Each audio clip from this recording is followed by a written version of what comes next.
Hi, everyone, and welcome to this week's Leading with Purpose Friday Digest. I am very busy at this time of year, which is December, working with a lot of different teams on strategic planning. And one of the elements that often come up in our discussions is the fact that planning ahead, visioning specifically, and really looking at some of the factors that keep us from achieving our goals are so important to consider, not only at the organizational level, but also at the team level. And even honestly, it's a really good practice at the individual level.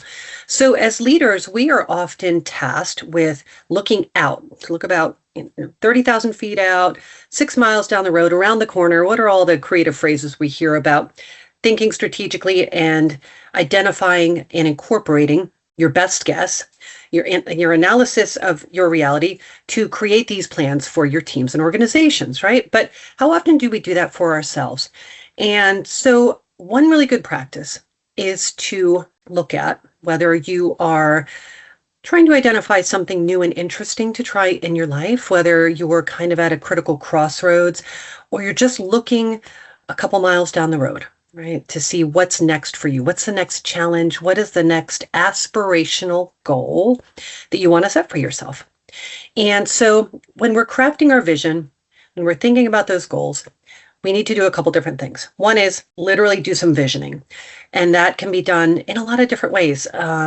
Sometimes it's just jotting things down on a piece of paper. Sometimes it's using imagery. Sometimes it is, with the help of friends, creating this way to tell this story, mostly to yourself, but certainly to others who might be accountability partners in your journey towards this goal.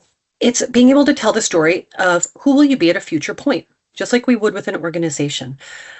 If we stepped out of a time machine, this is the way I like to think of it, and it's December 2027, 3 years from now, what am I doing?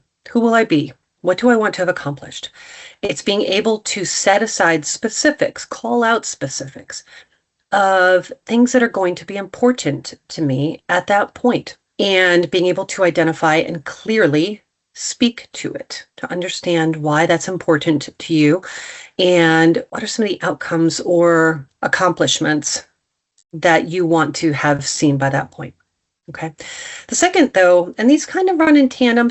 I wouldn't say that there's any particular order to these, but you've got to look at what's your tolerance for risk. And risk is a very personal thing. It's your comfort with taking action or kind of putting yourself in a position that might feel a little bit unsteady, might be a little shaky, might not have clear guidelines, boundaries, outcomes, and may cost you something. It may cost you time and effort, hard work.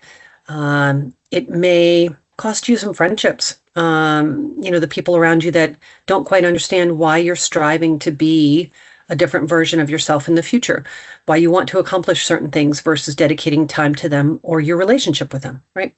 So risk management is going to have to be something that you consider.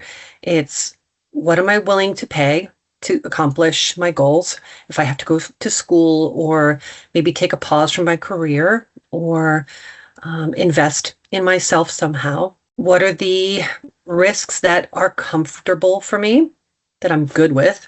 What are the things I'm not so comfortable with, and why is that? Because, we know that calculated risks are a necessary part of growth. We can't stay here and still be better and different over here. So there's some risk in making that move, right? The third is really thinking about your resilience in that whole process, your resilience in change, your resilience when things don't go the way that you expected. We had a wonderful speaker at our Evolution conference this year, Ryan Leake. He talked about chasing failure, which you can go find online. He's got a ton of great work.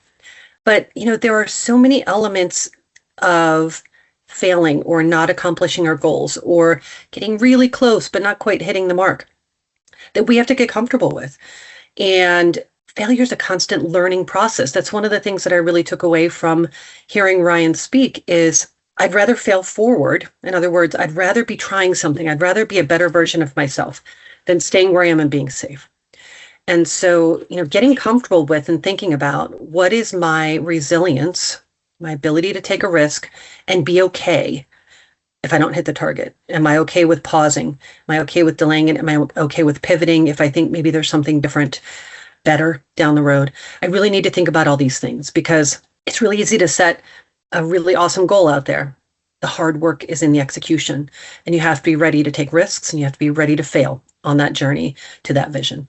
So, as always, we are here to make you a better and more purposeful leader. Check out the blog down below. There's a great link to a series topic that we have in our Dame Leadership Academy. And as always, check in with us if we can help you along this journey that you have. All right. Take care.